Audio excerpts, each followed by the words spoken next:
Good morning mga koray, mga idol. Another menu for the day.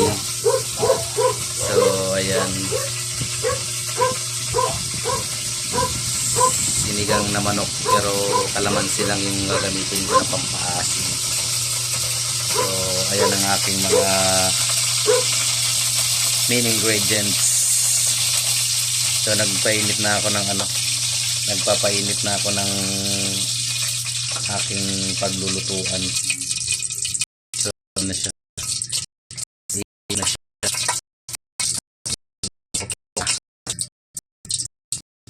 Kailangan ng ating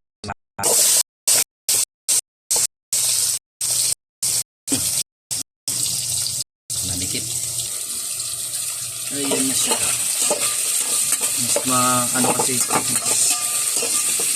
Masarap kasi pag ginisa muna yung mga sangkap hanggang mag-melt lang ng konti. Bago natin nilagay ang ating manok.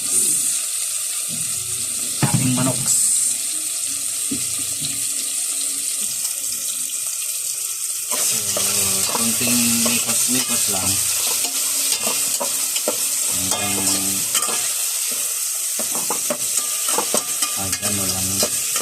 mag-melt yung mga sangkap. So ayan, goods na yan.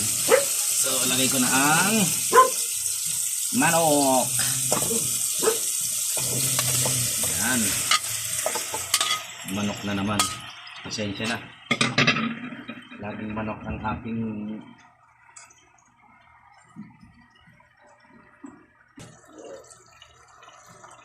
so, okay.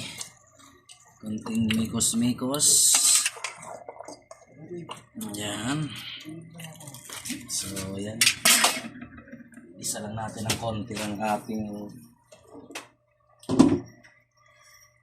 manok.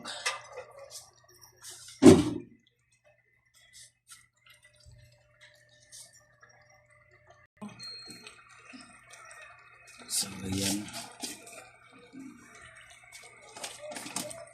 Lagyan na natin ng mga timplados. Siyempre, asin,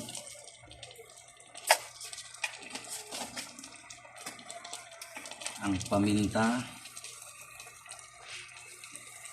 hindi siyempre mawawala yan,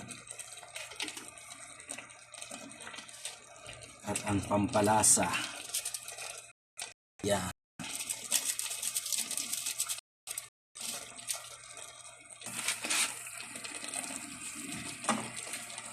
So, ayun.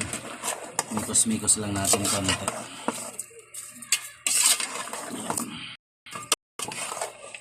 Ayan.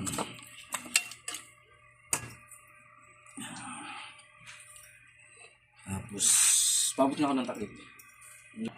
Ayan. Sangkotsa lang natin ng konti. Takpan ko lang para mas, yung pagkulo niya. Mas mabilis yung pagkulo niya.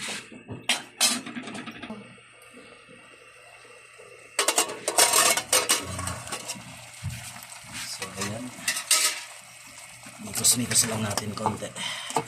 So, goods na yan. Sangkot siya na, lumabas na rin yung niya. Lumabas na rin yung aroma niya. So, lagyan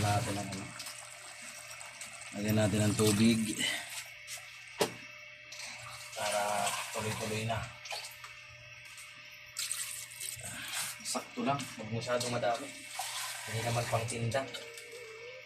Para lasang-lasa talaga yung sabaw. Isa pa. Nakapakusin naman.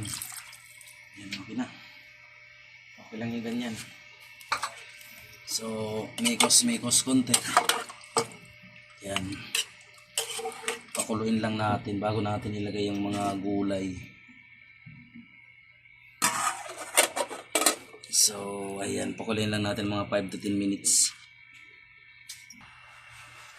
Yung size na. So, ayan, kumukulo na siya. So, mikos natin konti. Tapos take me kung ano pang ilalagay natin, kung ano pa yung kulang.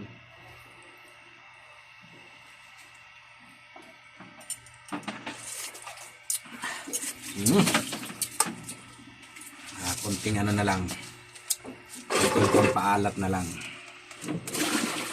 Okay, tapos ilagay na rin natin ang ating magbibigay aroma ng kalamansi na pampaasin. So ito yung ginamit ko instead na ano, yung mga nabibili natin sa tindahan na ano, seasoning, mga sampalok, mga mix. So para natural lang ang lasa. So mikos natin konti. Ilalagay na rin natin ang ating mga ano, lagyan na rin natin ang ating mga gulay yung medyo matigas. So all in all na to, todo na to. Kasi mga ano naman to, mga tangkay. So ayan, ito hindi ko na iniwa para hindi masyadong maging ano, maging slimy. Hindi lumabas yung ano niya, pagiging madulas.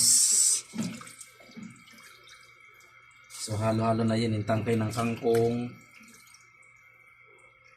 tsaka sitaw. So ayan, konting ganyan lang.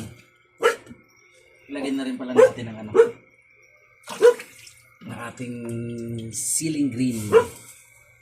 Yan, nice pa talaga oh.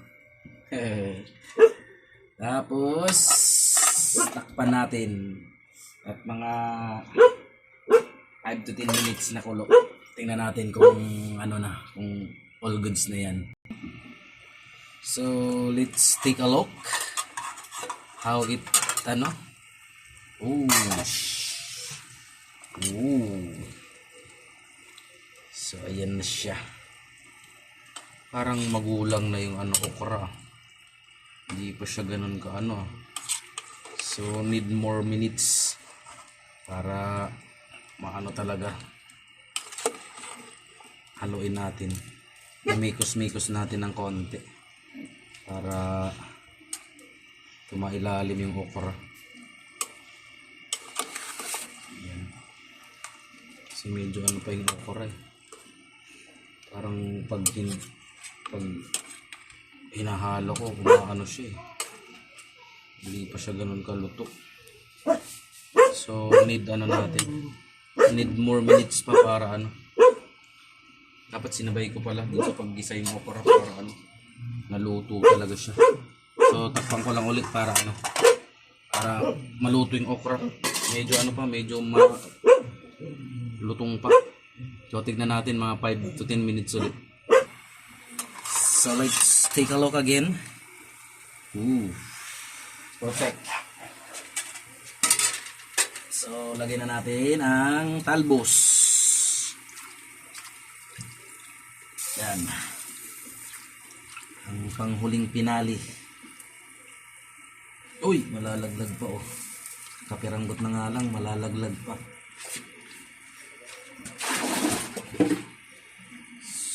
Yum. Nagugutom na ako. So, pakuluin lang ito natin ng ano, 2 to 3 minutes para ma-blanch lang ng konti ang talbos. So, I gonna cover it again. Wow, English na. We're gonna cover it para mas mabilis ang pagkulo niya. Siyempre, sayang yung gas, mahal ng gas ngayon. So 2 to 3 minutes. Tingnan natin. Okay, let's take a look again. Whoa, that's good. Perfect na perfect. So ayan, luto na po ang ating menu for today. Manok, sinigang na manok sa kalamansi. So ayan siya. So ayan, all goods na po. So thank you, thank you. Thank you for watching. Please like and subscribe my channel. Thank you so much. Thank you, thank you. Thank you for watching. Please like and subscribe. Thank you.